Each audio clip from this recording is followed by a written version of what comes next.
Obviously, a lot of changes now with the Sixers team. Max, how badly do the 76ers need Simmons to get his jump shot in order? They'd need it badly, because if Simmons could shoot, I'd like Philadelphia to get out of the Eastern Conference, but he can't, and he doesn't.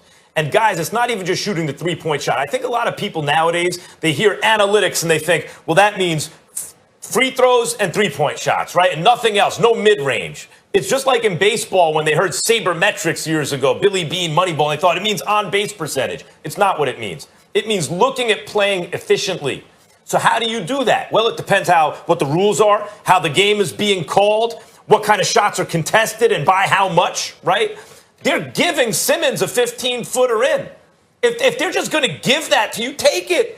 Forget about a three-point shot for a second. If Simmons just shot a mid-range, he'd be impossible. But he doesn't. Everything comes in the paint. And nevertheless, he's a great player, a legitimately great player. I thought he was the best defender in the league last year when he was healthy, up to the point he got hurt. I thought he was the defensive player of the year. He's 6'10", guys, and he's a great defender, an energetic defender. And on offense, he's created more open looks from three than anyone since he entered the league. That's actually a fact. And he can do everything except shoot. If he adds a shot to his game, how do you stop Philadelphia? Let me tell you something, man. I'm a huge fan of Ben Simmons. I think he's a jump shot away from being LeBron James Part 2. This brother 6'10", got a nasty handle, great basketball IQ, tremendous passing skills, an elite defender. He is something special. But that doesn't mean that he's immune to being ignorant from time to time. And to sit up there and to say with a straight face, it's not about shooting, it's about winning. Well, damn it, how do you win? You need to be able to shoot the ball. Now, Kendrick Perkins, you'll appreciate the point that I think you'll appreciate the point that I'm about to bring up. And please put me on that screen because I want to look at Kendrick Perkins when I'm saying this to him. Somebody like you, Kendrick Perkins, if you don't care about shooting, I appreciate that. You were an enforcer. You defended, you rebounded, you made sure guys came into the lane, they was going to feel your presence. You understand what I'm saying? You know, the Paul Pierces of the world and the KGs of the world and the Ray Allens of the world, you know, and to a lesser degree, the Rondos of the world, they can focus on playing together, scoring, et cetera, et cetera. Not that you weren't playing together, but what I'm trying to say is that scoring wasn't necessarily your responsibility. But in today's NBA, where you see the success of teams predicated on guard play and being formidable on the offensive end of the floor. So you are a threat and you're not playing 4-on-5 basketball when you have the ball in your hands. It's something very significant. Now, I'm not talking about Ben Simmons being a marksman and all of a sudden jacking up threes or anything like that. I'm trying to say work on that element of your game where at least you're a threat. And they have to preoccupy themselves with you on the perimeter instead of stepping back into the lane and daring you to take a jump shot. Those are the kind of things that will help elevate the potency of the Sixers offense, which could ultimately lead to them doing exactly what you say it's all about, which is to win basketball games. And that's all I'm saying about Ben Simmons. Be that threat. Work on that one element of your game because everything else is there. Well, I have to disagree with you guys, and I got to roll with Ben Simmons. I don't see nothing that he said was wrong. He's saying long as we're playing winning basketball, and to your point, Max, he's 6'10", 250 pounds. He's a positionless player. He don't have a position. He's not a guard. He's not a forward. He could play all positions. So with that being said, how about put him on the low block? Demand a double team. He has nice post moves on the low block. He got a right hand hook. He has a left hand hook. He can face you up and take you off the dribble. He's an athletic finisher around the basket. How about putting him in high pick and rolls where you have him going up to set the screen, rolling to the basket, and you have Joel Embiid rolling to replace the pick and pop for the jump shot because he's a better shooter. It's ways to implement Ben Simmons into the offense to make Philly offense better without him shooting the damn basketball. Now, when he is pushing the ball, how about the only time that a lot of the times when he is pushing the ball, he's pushing it in transition. So he's thinking getting downhill anyway. And if you come and collapse, like you said, he's great at kicking it out. So I'm with Ben Simmons. He don't have to shoot the ball in order for the 76ers to be successful because he brings so much value in other areas that it could make up for it. And by the way, like I said, he's 6'10", 250 pounds.